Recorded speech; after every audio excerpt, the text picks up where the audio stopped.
sohor macaan baa rag lagu sabaa sariirto seexanaha ayaa la saxartiraa sanqadha waa laga yareeya markuu saldhigo sida hamaahiyo sabaha la rag lagu dhaqaa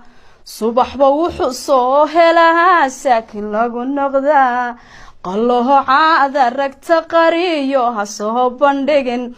erayga leedahayna ehelikiisiyuu ogaan intuu ka baxahayo albaabkiisa ha u ballaqin nawu gaboobaha ninkii goor xun lala hadla dad ku qaylisid waa mashaakil nawu gaboobaha ninkii goor xun lala hadlaa oo gaboobaha ninkii gogosha lagu cunaa weliba sayga haga saraa jooga ogo adeega raggu marbuushana shaneeya shakiga badshaa shafkuhu taagahayo shaahagu uma dhadhamo xabiibi markaa tidhaa buu xishoonayaa inahadi xaaskiisi tahay buu xurmahaynaya kuwadaysaasaan